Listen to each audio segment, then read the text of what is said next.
नमस्कार, आपलं नाव काय? माझं नाव संगीता माटे. संगीता माटे. माटे. तुम्ही सध्या कुठे राहता? मी दुहेरीमध्ये असते, पण आता माझ्या मुलीचं कुठे कुठे आले? नाही, ऑस्ट्रियाच्या जवळ आहे. ऑस्ट्रियाच्या जवळ आहे. अच्छा, तुम्ही इंडियामध्ये खास केरळसाठी आलेलात? हो. अच्छा अच्छा. तर स्वागत आहे तुमचं. तर या इथे तुम्ही मुन्नार पासून कुठून सुरुवात केली तुम्ही? कोचीन पासून सुरुवात. कोचीन, मुन्नार आणि आता आता सध्या तुम्ही कुठे आहात? टेकाडी. टेकाडी. टेकडी ह्या इथे तुम्हाला हे वातावरण तुम्हाला कसं वाटलं? खूप छान आहे, म्हणजे असं खूप सुंदर आहे. अच्छा, मग तुम्ही आता परदेशात राहता, तुम्हाला परदेशाचा अनुभव आहेच. किती वर्ष तुम्ही राहता परदेशात? मी आता 28 वर्ष.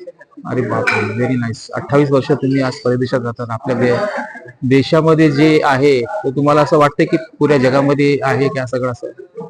जे इंडियामध्ये आहे ते कुठेच नाहीये. म्हणजे इंडियामध्ये जे आपल्याला जे मिळतं ते जगाच्या पाठी कुठेच मिळत नाही.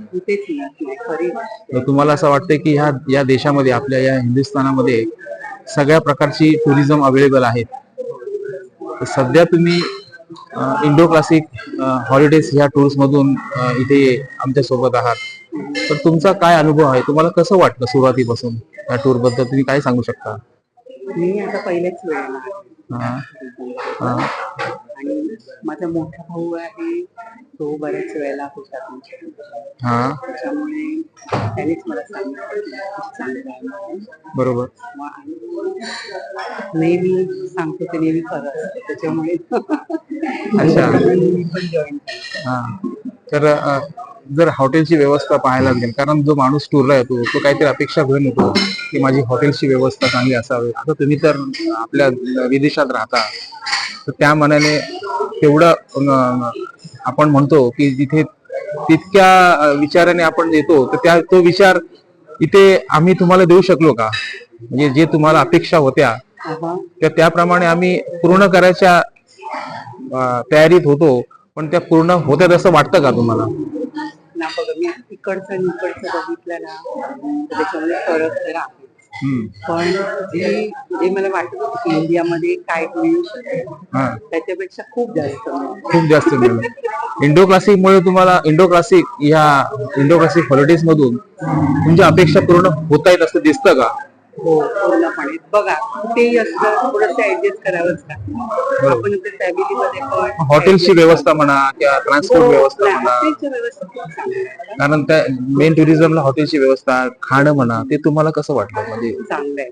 खाण्याच्या बाबतीत अतिशय चांगलं आहे. म्हणजे केरळच्या बाबतीत म्हणजे इथे ना सगळं ओरिजिनल आहे. काल पण आपण ते आयुर्वेदिक मेडिसिनचं किंवा ह्याचं पण त्यांना प्लांट्स वगैरे, बरोबर, ते खूप आवडलं. खूप तिकडे मिळत नाही. अशा ह्या गोष्टी आपल्या विदेशात मिळत नाही, फक्त इंडियामध्येच मिळू शकतात. ते मला खूप अट्रॅक्शन झालं त्याचं.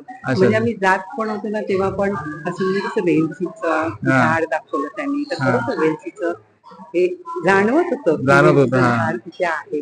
बरोबर. असं म्हणजे बऱ्याच प्रकारचं चंदनाचं पण त्यांनी सांगितलं की